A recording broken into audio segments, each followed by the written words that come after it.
Et on reste en France pour une première au niveau judiciaire. Une action de groupe vient d'être lancée par 6 ONG contre l'État pour, je cite, mettre fin au contrôle d'identité discriminatoire par la police sous peine de saisir la justice. Parmi ces ONG, Amnesty ou Human Rights Watch. Antoine Lioncan, merci à vous d'être avec nous. Vous êtes avocat et juriste et vous êtes un de ceux qui portent justement cette action de groupe. Pourquoi la lancer maintenant? Est-ce que le début du Beauvau de la sécurité, cette grande concertation nationale sur la police qui commence lundi prochain, vous y a poussé? Je dois dire franchement non. Ce travail est un travail qui a été préparé depuis 2 ans devant l'inaction de l'État en face d'un phénomène délétère, un phénomène qui porte atteinte à la confiance même que les citoyens doivent avoir ou devraient avoir en la police. Donc c'est un travail de longue haleine. Et s'il aide le Beauvau de la sécurité à faire aborder ce sujet, tant mieux. Mais il n'y a pas de rapport direct entre la mise en demeure dont vous parlez et le Beauvau.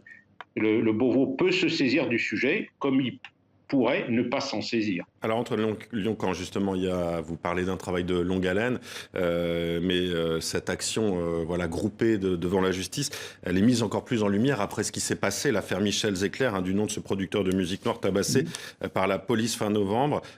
Ça a pu être aussi un élément qui fait que là, on va vraiment vous écouter, regarder comment ça se passe aussi. Il y aura beaucoup d'attentes médiatiques. Bien sûr, mais si vous voulez, le phénomène est malheureusement ancien et persistant. Il existe depuis des années et le phénomène est tellement ancré qu'il se perpétue. Et l'affaire Zecler, c'est un exemple, avec en plus des violences. Et heureusement, les contrôles aux faciès ne débouchent pas tous sur des violences. Mais le contrôle aux faciès, c'est une des voies par laquelle passe malheureusement l'humiliation d'une partie de la population qui se sent traitée comme des citoyens de deuxième zone parce que les autres, bien sûr, ne sont pas contrôlés.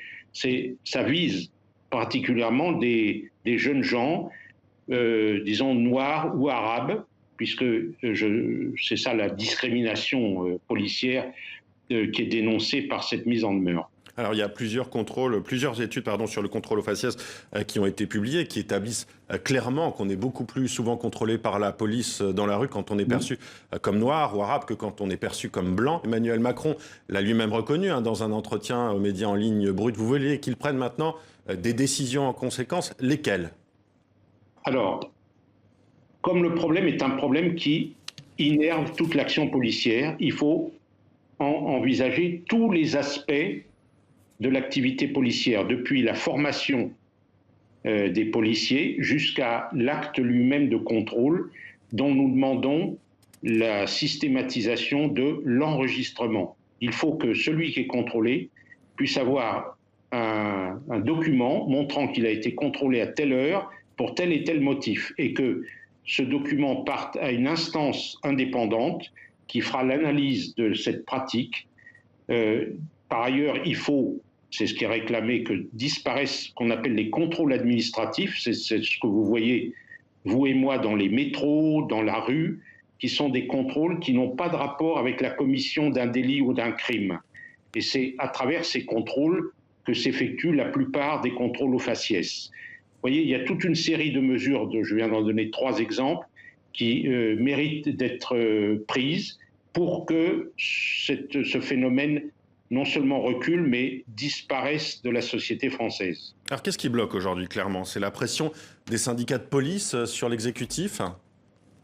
Ça, je renverrai volontiers aux journalistes la tâche de chercher quelles sont les causes, mais on peut dire, si vous voulez, que les gouvernements, notamment les 2 derniers présidents de la République, ont reconnu le phénomène. Et malgré cette reconnaissance, ils n'ont pas agi, ils n'ont pas donné d'instructions au gouvernement pour agir. Alors, les freins, d'où viennent-ils?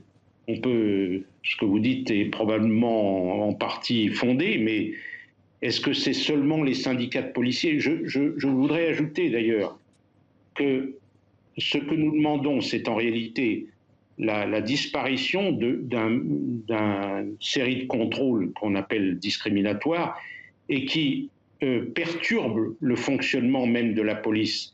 Et beaucoup de policiers reconnaissent, nous avons des témoignages de policiers, non seulement que c'est inutile, ces contrôles, mais que s'ils ne les effectuaient pas, ils pourraient consacrer plus de temps à des tâches plus nobles de la police. Merci Antoine Lyon-Caen d'avoir été avec nous.